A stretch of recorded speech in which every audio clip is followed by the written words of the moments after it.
جگدیش مسکراتا رہا۔ میں officers quarter کی طرف بڑھ گیا۔ سورج غروب ہونے کو تھا۔ مجھے معلوم تھا کہ یہ وقت میجر شرد دیوان کے شراب کی محفل سجانے کا ہوتا ہے۔ وہ ضرور اپنے کمرے میں ہی ہوگا۔ میرا اندازہ غلط نہیں تھا۔ میجر شرد ڈرائنگ روم میں تھا، سامان شراب ترتیب سے رکھ رہا تھا۔ اس کے پاس کھڑا صاف کپڑے سے شیشے کا گلاس کو چمکا رہا تھا۔ میجر نے جیسے ہی مجھے دیکھا مسکرانے لگا۔ ارے دھرم ویر جی، کب آئے؟ تم جلدی نہیں آ گئے؟ میں نے میجر شرد دیوان سے آگے بڑھ کر ہاتھ ملایا۔ میجر نے مجھے گلے لگا لیا۔ میں نے کہا، بھیا جی، اورنگل میں میرا جی نہیں لگا۔ خیال تھا کچھ نہیں تو 10-15 دن رہوں گا، مگر آپ کی یاد آنے لگی۔ درنگل میں بھی کوئی دلکشی نہیں تھی، بس آ گیا۔ میجر شرد نے میرے رخسار پر زخم کا نشان دیکھ کر پوچھا، یہ زخم کہاں سے لگا؟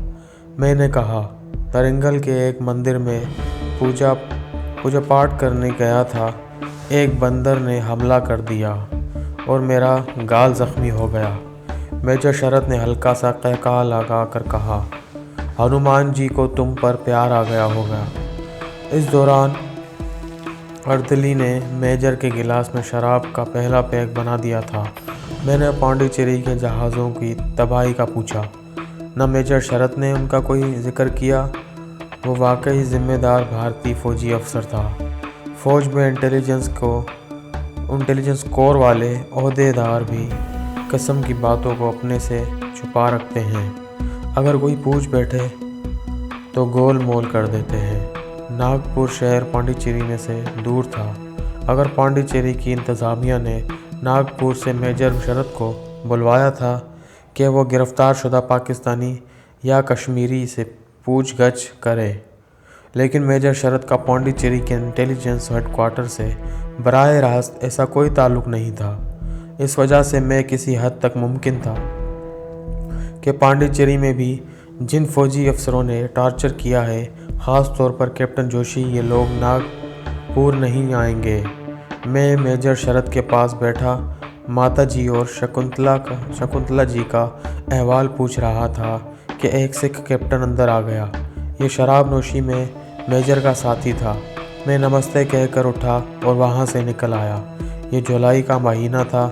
ابھی جولائی کے 2-3 تاریخ ہی تھی۔ جنوبی ہند میں بارشوں کا سلسلہ شروع ہو چکا تھا۔ جس دن میں ناگپور پہنچا اسی رات بڑی موسلا دھار بارش ہوئی۔ صبح اٹھا تو درخت دھلے دھلائے سرسبز ہو رہے تھے۔ آسمان پر گھٹائیں جھکی ہوئی تھی۔ رات کو اپنے کمرے میں آ کر دروازے کو چٹخنی لگا کر سوامی جی کا دیا ہوا رقعہ غور سے پڑھ لیا۔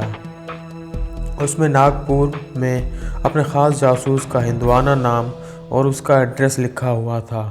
خفیہ کوڈ ورڈ یہ تھا، میں مالا پورم کا شکاری ہوں۔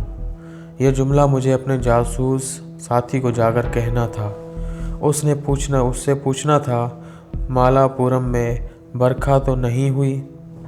اس کے جواب میں مجھے کہتا تھا، مالم پور میں برف باری ہوئی ہے۔ سوامی جی نے کہا تھا کہ میں ضرورت کے وقت اس آدمی سے ملوں، لیکن میں نے سوچا کیوں نہ پہلے اپنے جاسوس سے ایک سرسری ملاقات کر لی جائے اور جگہ بھی دیکھ لی جائے۔ ضرورت کے وقت جگہ تلاش کرنے میں وقت ضائع نہ کرنا پڑے گا۔ چنانچہ دوپہر کے کھانے کے بعد میں نے اپنے اسسٹنٹ جگدیش سے کہا، جگدیش جی، میں گنپتی راگھو جی کے مندر میں ماتھا ٹیکنے جا رہا ہوں، تھوڑی دیر میں آ جاؤں گا۔ جگدیش بولا، دھرم ویر جی، میرے لیے پرشاد ضرور لیتے آنا۔ میں نے کہا، ضرور لیتا آؤں گا۔ میں فوجی ہیڈ کوارٹر کے گیٹ سے نکل کر سڑک پر آ گیا۔ سوامی جی نے اپنے جاسوس کا جو ایڈریس دیا تھا، میں ٹیکسی لے کر وہاں پہنچ گیا۔ میں یہ نہیں بتاؤں گا کہ وہ ناگپور کون سا علاقہ تھا۔ اپنے جس جاسوس کے پاس جانا تھا اس کی دکان بازار کے شروع میں تھی۔ میں یہ بھی نہیں بتاؤں گا اس کی دکان کس چیز کی تھی۔ بس یوں سمجھ لیں کہ ایک دکان تھی اور وہاں روز مرہ ضروریات کی اشیاء فروخت ہوتی تھیں۔ میں دکان میں داخل ہو گیا اور الماری اور شیلف کے کارخانوں میں لگی ہوئی چیزوں کو دیکھنے لگا۔ میں نے دیکھ لیا کہ ایک دبلا پتلا سا سانولے رنگ کا آدمی کونے میں کاؤنٹر پیچھے کرسی پر بیٹھا ہوا اخبار پڑھ رہا ہے۔ یقیناً یہی دکان کا مالک تھا اور اپنا خاص جاسوس تھا۔ اس وقت اس کے پیچھے کوئی گاہک موجود نہیں تھا۔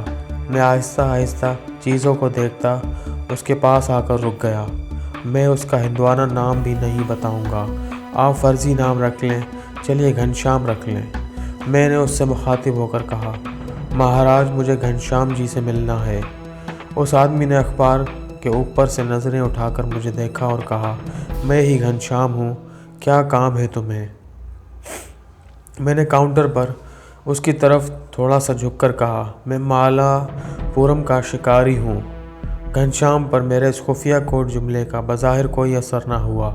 اس نے نظریں اخبار میں جما لی اور آہستہ سے پوچھا، مالا پورم میں برکھا تو نہیں ہوئی؟ میں نے کہا، مالا پورم میں برف باری ہوئی ہے۔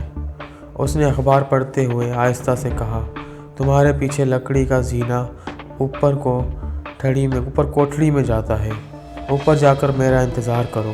میں پیچھے ہٹ گیا اور الماریوں میں رکھی چیزوں کو دیکھتا ہوا پیچھے مڑا۔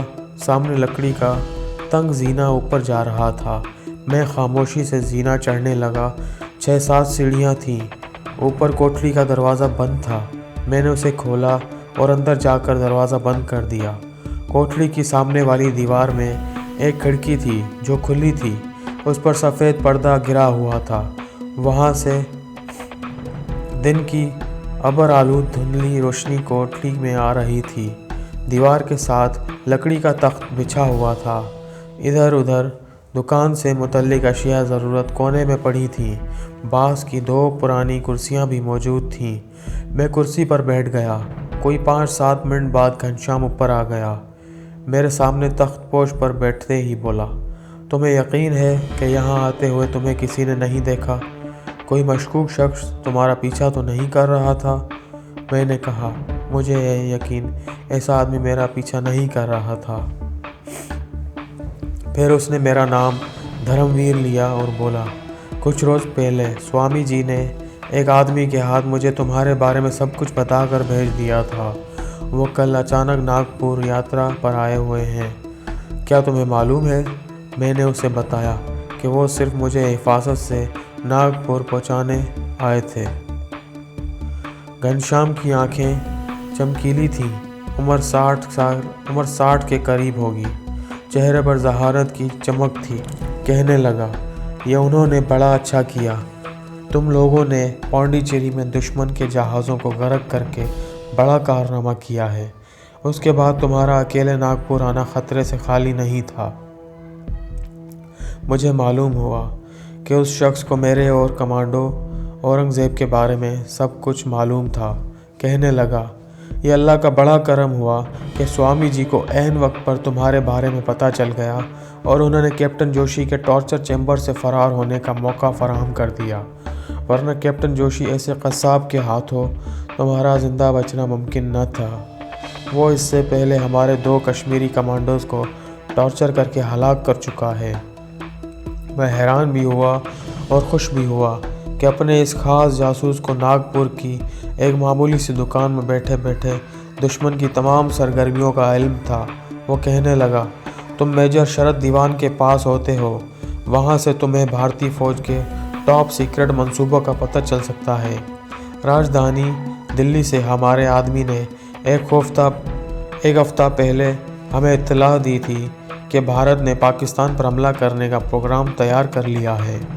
وہ پاکستان کو مظلوم کشمیریوں کی سیاسی اور اخلاقی مدد دینے کے جرم میں سزا دینا چاہتا ہے۔ کیا اس بارے میں تمہیں کچھ خبر ہے؟ میں نے آہستہ سے کہا، میں نے ملٹری انٹیلیجنس کی ٹاپ سیکرٹ فائل میں خود پڑھا ہے کہ انڈیا نے پاکستان پر سرحد کی 3-4 طرف سے اچانک حملہ کرنے کا منصوبہ تیار کر لیا ہے، مگر مجھے ابھی تک پاکستان پر بھارت کے حملے کی تاریخ اور وقت معلوم نہیں ہو سکا۔ گھنشیام نے کہا، اس کا معلوم کیا جانا بہت ضروری ہے۔ ظاہر ہے اگر انڈیا نے پاکستان پر حملہ کیا تو یہ کھلی جنگ ہوگی، اور اس کے ساتھ ہی ہمارے کشمیری مجاہدین کے خلاف بھی کھلی جنگ کا اعلان کر دیا جائے گا، اور ان کے ٹھکانوں پر فوج کے پورے بریگیڈ حملہ کریں، اور ان کے ساتھ مارٹر تو پیس بھی ہوں گی۔ میں نے کہا، میں اسی لیے میجر شرد کے ساتھ دھرم ویر بن کر رہ رہا ہوں۔ مجھے جیسے ہی پاکستان پر بھارتی حملے کی تاریخ کا سراغ ملا، میں فوراً ہی کمانڈو شیروان کو وائرلیس پر سری نگر اطلاع کر دوں گا۔ گھنشیام نے کہا، تمہیں اگر کسی وقت میری ضرورت پڑے تو میری دکان پر آنے کی بجائے مجھے ٹیلی فون کر دینا، میں اپنا نمبر تمہیں لکھ کر دیے دیتا ہوں۔ دن کے وقت ٹیلی فون میرے پاس نیچے دکان میں ہوتا ہے، رات کو میں اپنی کوٹھلی میں سوتا ہوں، اس میں ٹیلی فون اوپر کوٹھلی میں لے آتا ہوں۔ گھنشیام نے ایک کاغذ پر مجھے اپنا فون نمبر لکھ کر دیا اور کہنے لگا، میں تمہیں ہر قسم کی خبر دھماکہ خیز چیز تیار کر کے دوں گا، میں اس کا ماہر ہوں۔ میں نے کہا، سوامی جی نے مجھے بتا دیا تھا۔ گھنشیام کہنے لگا، اب تم جاؤ اور اشد ضرورت کے وقت ہی مجھے فون کرنا، اور فون پر کہنا کہ میں بالا جی سے ملنا چاہتا ہوں۔ جب میں کہوں کہ میں ہی بالا جی بول رہا ہوں تو تم کہنا کہ میں مالا پور کا شکاری ہوں۔ اس کے بعد ہم ایک دوسرے کو پہچان لیں گے۔ پھر تمہیں جو بات کرنی ہوگی وہ فون پر نہیں کرو گے، فون پر صرف ہماری فوری ملاقات کا وقت طے ہوگا۔ سمجھ گئے ہو؟ میں نے کہا، ہاں میں سمجھ گیا۔ اب تم خاموشی سے نیچے اترو اور دکان سے نکل جاؤ۔ میں اٹھا، دروازہ کھول کر زینے پر سے ہوتا ہوا دکان میں آ گیا۔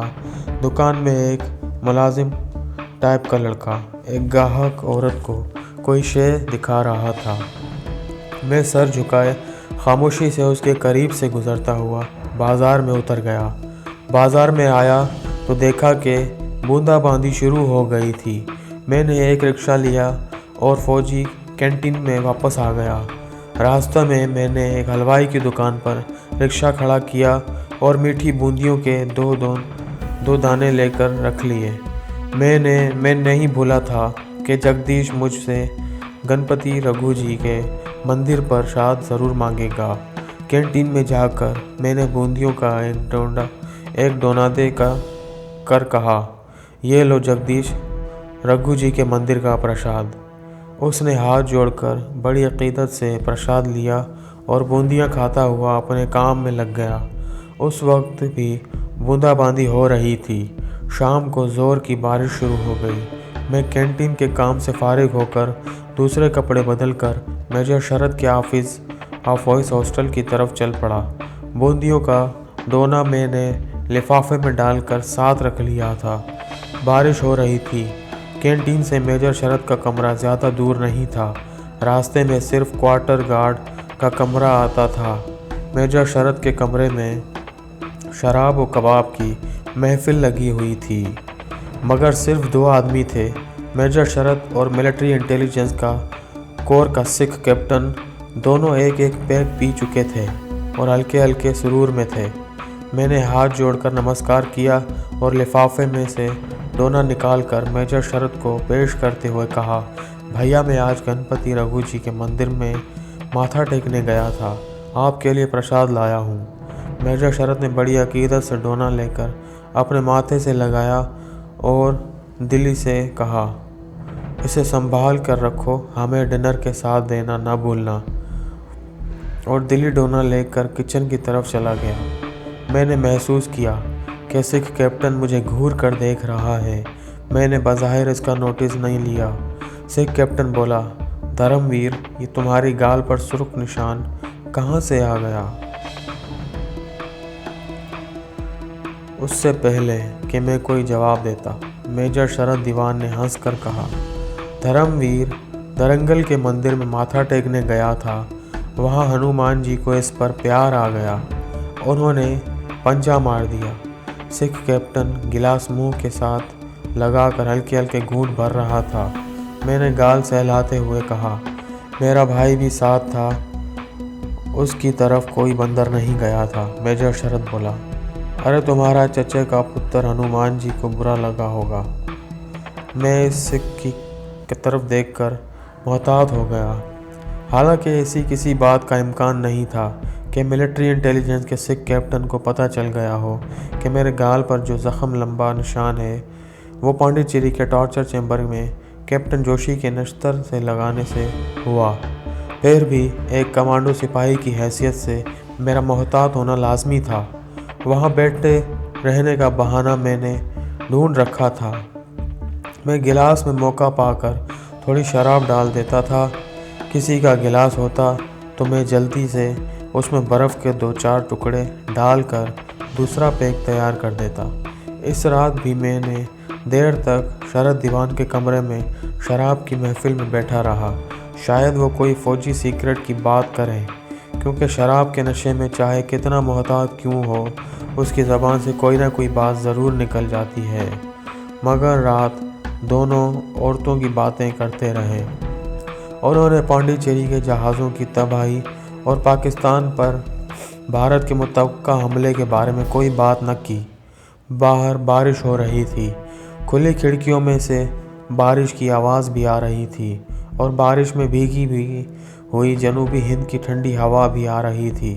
میں میجر شرد کے لیے تیسرا پیک بنا رہا تھا کہ سکھ کیپٹن نے بھنے ہوئے مرغ کی ٹانگ چباتے ہوئے اس سے کہا، پانڈیچیری کی نیول انٹیلیجنس کے سب افسروں کا کورٹ مارشل ہونا چاہیے کہ اتنا خطرناک کمانڈو ان کی قید سے فرار ہو گیا۔ اور وہ سوئے پڑے رہے۔ میرے کان کھڑے ہو گئے۔ میجر شرد دیوان سگار سلگا رہا تھا، کہنے لگا، وہ اس قدر نااہل لوگ ہیں کہ ابھی تک وہ مفرور کمانڈو کو پکڑ بھی نہیں سکے۔ پانڈیچیری کو پولیس بھی اس گدھے بھرتی ہوئے ہیں۔ سکھ کیپٹن بولا، ہمارا بہت بڑا نقصان ہوا ہے۔ ان جہازوں میں سے اسرائیل کی طرف سے ہمیں دیے گئے جدید قسم کے اعلیٰ ترین راڈار بھی تھے۔ کانگریس کی حکومت بھی منہ دیکھ رہی ہے، کچھ بھی نہیں کرتی۔ ہماری اسرائیل حکومت کے آگے بھی سخت بدنام ہوئی ہے۔ میجر شرد کو میں دوسرا گلاس بنا کر دیا تھا۔ وہ اس کے گھونٹ بھرنے کے بعد گلاس میز پر رکھ کر کہنے لگا، تمہیں دیکھ لینا، ہفتے کی رات کو اسرائیل کے جرنیلوں کو ہم ڈنر دے رہے ہیں۔ وہ سب سے پہلے ہمارے جنرل گماپا سے یہی سوال کریں گے کہ ہمارے جہازوں کا سیکیورٹی کا انتظام اتنا کمزور کیوں رکھا گیا تھا کہ کمانڈوز آ کر بڑی آسانی سے دونوں جہاز غرق کر گئے۔ میں تو ڈنر میں نہیں ہوں گا، مگر میں اپنے جنرل صاحب کی سیکیورٹی کو ضرور سمجھا دوں گا کہ وہ ہماری آرمی کی انٹیلیجنس کے نام پر حرف نہ آنے دیں، اور اسرائیلی جنرلوں کو ڈنر میں کسی طرح کی یہ بات بتا دیں کہ یہ حادثہ نیول انٹیلیجنس کی غفلت سے ہوا۔ سکھ کیپٹن کہنے لگا، نہ یار، یہ نہ سمجھانا اسے، اس سے ہماری ہی فوج کی بدنامی ہوگی۔ میجر شرد نے سگار کا کش لگاتے ہوئے کہا، ایک بات ہے، اسرائیل ہمارا بہترین دوست ہے اس وقت، چاہے وہ اس وجہ سے ہی کیوں نہ ہو کہ وہ پاکستان کا دشمن ہے۔ سکھ کیپٹن نے کہا، سر، ہمیں تو اس وقت زیادہ سے زیادہ اسلحہ کی ضرورت ہے، ہمارے سیکرٹ آپریشن اب زیادہ دور نہیں ہے۔ میجر شرد نے کہا، ڈونٹ وری، امرک سنگھ سے اسرائیل ہمارے نقصان کو پورا کر دے گا۔ اس کے 3 اہم ترین جنرل اسی مقصد کے لیے بھارت آ رہے ہیں۔ ہفتے کی میٹنگ میں وہ ہمیں یہی بتانے والے ہیں کہ بھارت کو مزید اسلحہ بھیجا جائے گا۔ اس کے علاوہ امریکہ کی ایمونیشن سپلائی بھی نیو یارک کی بندرگاہ سے چل پڑی ہے۔ سکھ کیپٹن کا نام امریک سنگھ تھا۔ وہ جلا کر بولا، یہ ہماری ہائی کمانڈ پاکستان پر حملے کا ٹائم اور ڈیٹ ہمیں کیوں نہیں بتا رہی؟ میجر شرد نے کہا، اصل میں ہائی کمانڈ نے تاریخ اور وقت مقرر کر لیا ہوا ہے، ہمیں آخری وقت پر بتایا جائے گا۔ سکھ کیپٹن نے پاکستان کے خلاف 2-4 باتیں کیں اور تیسرا پیک گھٹا-گھٹ ختم کر دیا۔ میں اس کے لیے چوتھا پیک بنا رہا تھا کہ میجر شرد نے اردلی کو آواز دے کر کہا کہ کھانا لگا دیا جائے۔ پھر اس نے مجھ سے کہا، دھرمویر تم بھی کھانا کھا کر ہی جانا۔ اب دونوں کو نشہ چڑھنا شروع ہو گیا تھا۔ انہوں نے عورتوں کے بارے میں بڑی فحش باتیں شروع کر دی تھیں۔